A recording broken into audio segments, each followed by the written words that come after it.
Bail మంజూరు చేసింది. 4 వారాల అనంతరం తిరిగి నవంబర్ 28న సాయంత్రం 5 గంటల్లోపు సరెండర్ అవ్వాలని ఆదేశించింది. ఈ నేపథ్యంలో జైల్లో లాంఛనాలన్నీ ముగించుకున్న చంద్రబాబు ప్రధాన ద్వారం నుంచి వెలుపలకొచ్చారు. చంద్రబాబు కోసం జైలు బ్యారికేడ్లను కూడా తోసుకుని వేలాది మంది టీడీపీ కార్యకర్తలు, అభిమానులు రావడంతో అక్కడంతా కోలాహలం నెలకొంది. చంద్రబాబును చూడగానే టీడీపీ శ్రేణుల్లో భావోద్వేగాలు మిన్నంటాయి. జై చంద్రబాబు నినాదాలతో జైలు పరిసరాలు మార్మోగిపోయాయి. సింహం వచ్చిందంటూ కొందరు నినాదాలు చేయటం కనిపించింది. చంద్రబాబు జైలు నుంచి బయటకొచ్చిన అనంతరం మద్దతుదారులకు, పార్టీ శ్రేణులకు అభివాదం చేశారు. అచ్చెన్నాయుడు తదితర ముఖ్య నేతలతో మాట్లాడారు. జైలు నుంచి వెలుపలికి వచ్చిన చంద్రబాబును చూడగానే టీడీపీ నేతల్లో ఆనందం పొంగిపొర్లింది. ఆయన్ను ఆత్మీయ ఆలింగనం చేసుకుని సంతోషం వ్యక్తం చేశారు.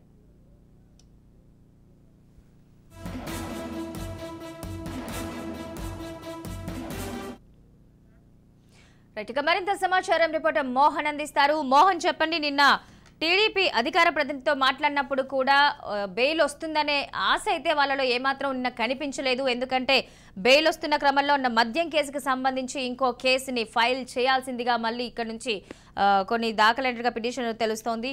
ఈ నేపథ్యంలో అనుకోని పరిస్థితుల్లో బెయిల్ రావటం, బాబు గారు బయటికి రావటంతో కొంత వాతావరణం అంతా కూడా మారిపోయింది. సో దీనికి సంబంధించి మీ దగ్గర ఉన్న అనాలిసిస్ ఏంటి, ఎలాంటి షరతులు అనేది ఒకసారి మళ్ళీ వివరిస్తారా? Good morning Mahalakshmi. మనం చూసుకోవచ్చు, గత 52 రోజులు పూర్తి చేసుకున్నటువంటి జ్యుడిషియల్ రిమాండ్ లో ఉన్నటువంటి నారా చంద్రబాబు నాయుడు ఎట్టకేలకు బయటకు వచ్చారు. అయితే మధ్యంతర బెయిల్ ఉత్తర్వులు ఇవ్వడంతో, ఎందుకంటే ఇది యాక్చువల్ గా బెయిల్ మీరు అడిగినట్లు బెయిల్ అనాలిసిస్ షరతులు చూసుకుంటే డెఫినెట్ గా ఇదంతా కూడా మధ్యంతర ఉత్తర్వులని చెప్పుకోవాలి. బెయిల్ అయితే ఈ నేపథ్యంలో ఏదైతే వైద్య పరీక్షల నేపథ్యంలో మెడికల్ గ్రౌండ్స్ లోనే ఈ బెయిల్ మంజూరు చేసినట్లుగా క్లియర్గా న్యాయస్థానం అయితే తెలిపింది. ఈ నేపథ్యంలో ఏదైతే ₹1,00,000 పూచీకత్తుతో 2 షూరిటీతో ఇచ్చినటువంటి బెయిల్ పూర్తిగా 4 వారాల పాటు వైద్య పరీక్షల నిమిత్తమే ఇచ్చారు. అలాగే షరతులు 5 షరతులు అయితే పెట్టి పంపించారు. ఆ షరతుల్లో కూడా రాజకీయ సమావేశాలకి, రాజకీయ పరమైన మీటింగ్స్ కి ఎక్కడా కూడా అటెండ్ అవ్వకూడదు, రాజకీయ పరమైన వ్యాఖ్యలు కూడా చేయకూడదు అని చెప్పేసి తెలిపారు. అలాగే ర్యాలీలు ఈ టైపు ఏవి కూడా చేయొద్దని చెప్పేసి చెప్తున్నారు. ఈ నేపథ్యంలో పూర్తిగా చంద్రబాబు నాయుడికి షరతులతో కూడినటువంటి బెయిల్ వచ్చినప్పటికీ కూడా, ఎందుకంటే ఇది ఓన్లీ హెల్త్ గ్రౌండ్స్ లో చేసినటువంటి బెయిల్ పిటిషన్ వేసినటువంటి నేపథ్యంలో మాత్రమే వచ్చింది. అయితే మెయిన్ బెయిల్ పిటిషన్ కూడా పెండింగ్ లో ఉంది. అది కూడా వాదనలు పూర్తయిన నేపథ్యంలో దానికి కూడా ఒక క్లారిటీ వచ్చే అవకాశాలు కనబడుతున్నాయి. అది వచ్చినా ఈ షరతులు రద్దవుతాయి. లేని పక్షంలో సుప్రీంకోర్టులో నవంబర్ 8వ తారీఖున ఏదైతే స్క్వాష్ పిటిషన్ కి సంబంధించినటువంటి తీర్పు ఉంది, దానికి సంబంధించినటువంటి స్క్వాష్ పిటిషన్ లో చంద్రబాబు నెగ్గినా సరే ఇవన్నీ కూడా రద్దయిపోతాయి. మీరు అన్నట్టు మహాలక్ష్మి, ఖచ్చితంగా నిన్నైతే ఈ పరిస్థితి ఈ టైంకి ఉంటుందనేది ఎవరు కూడా ఊహించలేని పరిస్థితి. న్యాయ టీము మరి వరకు తెలుస్తుందేమో కానీ గ్రౌండ్ లెవెల్ రియాలిటీస్ మాత్రం ఎవరికి కూడా ఈ పరిస్థితి ఎంత ఈజీగా బయటకు వస్తారనేది మాత్రం, ఈ రోజు వస్తారనేది మాత్రం, నిన్న వస్తారని మాత్రం అనుకోలేదు.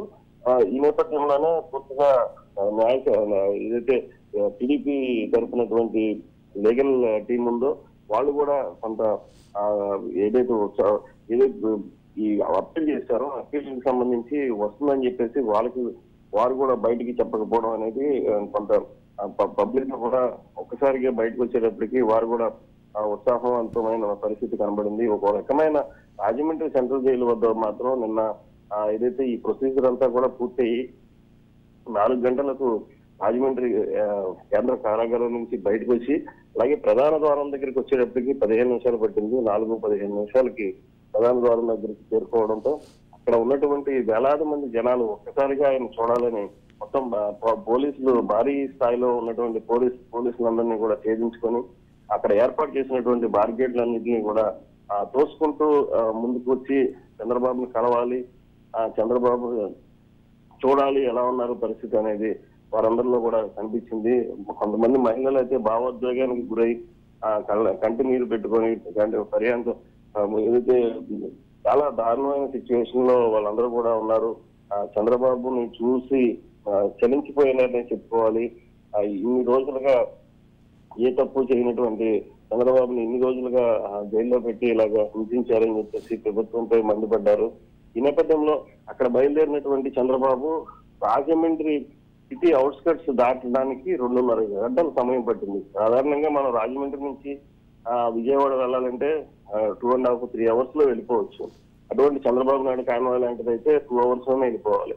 అటువంటిది రాజమండ్రి అవుట్స్కట్స్ దాటడానికే 2.5 గంటల సమయం పట్టింది.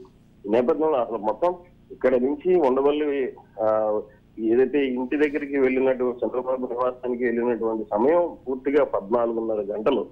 14.5 గంటలు సుమారు ప్రయాణం చేసినటువంటి చంద్రబాబు ఎక్కడా కూడా నీరసం అనేది కనిపించకుండా, ఏదైతే అలసట అనేది కనిపించకుండా, ఏదైతే కార్యకర్తల్ని ప్రజల్ని చూసి ఆయన అభివాదం చేసుకుంటూ ఎక్కడికెక్కడ ముందుకెళ్తూ సాగారు. ప్రతి ఓడలి వద్ద కూడా ఎక్కడికెక్కడ ఆగి వాళ్ళందరినీ కూడా అభివాదం చేస్తున్నారు. అయితే ఇక్కడ ఓపీ ఇచ్చినటువంటి ఇన్స్ట్రక్షన్స్ ఏదైతే ఇవన్నీ కూడా మెయింటైన్ చేస్తూ ఎక్కడ కూడా కారులో నుంచి బయటికి దిగకుండా, కారులో నుంచి పైకి లేకుండా, కారులో సీట్ లో కూర్చొని అభివాదం చేసుకుంటూ ఎదురుకు నడిచారు.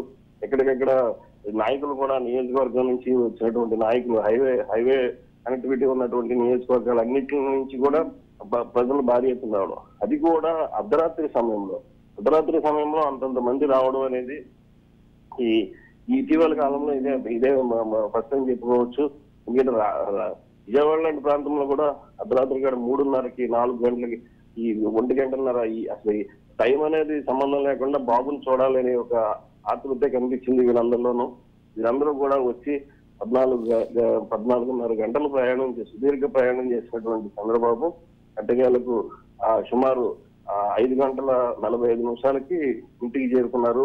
ఉండవల్లి నివాసం వద్దకు చేరుకున్నారు. అక్కడ నారా భువనేశ్వరి స్వాగతం పలికి కుటుంబ సభ్యులందరినీ పలకరించారు. అలాగే నియోజకవర్గ ఇన్ఛార్జీలందరినీ కూడా కొంతమందిని పలకరించి ఈ రోజు షెడ్యూల్ చంద్రబాబు షెడ్యూల్ చూసుకుంటే ఈ రోజు సాయంత్రం వరకు రెస్ట్ తీసుకొని సాయంత్రం తిరుమల వెళ్ళనున్నారు. ఎందుకంటే చంద్రబాబు కుటుంబం కులదైవం అయినటువంటి తిరుమల వెంకటేశ్వర స్వామిని దర్శించుకొని రాత్రికి తిరుమల చేరుకుని అక్కడ బస చేసి రేపు తెల్లవారుజామున తిరుమలలో దర్శనం చేసుకుని వెంకటేశ్వర స్వామి వరాహస్వామి దర్శనాలు అనంతరం రేపు మధ్యాహ్నానికి హైదరాబాద్ చేరుకున్నారు. రేణిగుంట విమానాశ్రయం నుంచి హైదరాబాద్ వెళ్ళనున్నారు. చంద్రబాబు టూర్ షెడ్యూల్ ప్రస్తుతానికి ఇలా ఉంది. ఇక్కడ ఇంకొక విషయం ఏంటంటే రాష్ట్ర అధ్యక్షులు కింజరపు అచ్చెన్నాయుడు కూడా ఒక స్టేట్మెంట్ అయితే పాస్ చేశారు. చంద్రబాబు చాలా అలసటగా ఉన్నారు, ఆరోగ్యరీత్యా పరిస్థితి కొంచెం ఇబ్బందికరంగా ఉంది కాబట్టి ఎవరు కూడా పార్టీ నేతలు కానీ పార్టీ కార్యకర్తలు కానీ ఎవరు రావద్దు, ఆయన రెస్ట్ తీసుకునే పరిస్థితి, వైద్య పరీక్ష నిమిత్తం వచ్చినటువంటి పరిస్థితి, మెడికల్ గ్రౌండ్స్ లోనే ఆయన బెయిల్ వచ్చింది కాబట్టి అవన్నీ కూడా రెస్ట్ అయిన తర్వాత వెళ్ళొచ్చు, అప్పటి వరకు మాత్రం ఎవరు రావద్దని చెప్పేసి ఆయన కూడా ఇన్స్ట్రక్షన్స్ ఇచ్చారు.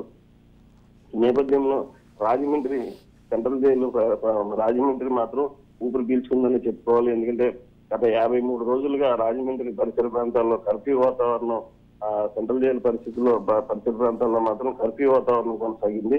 వీటన్నిటికి కూడా కొంచెం బ్రేక్ తీసుకుంటూ అటు పోలీస్ కి ఇటు మీడియాకి ఇటు పబ్లిక్ కి సామాన్యమైన పబ్లిక్ కి కూడా రాజమండ్రి ఊపిరి పీల్చుకుందని చెప్పుకోవాలి. Mahalakshmi. Right, thank you Mohan.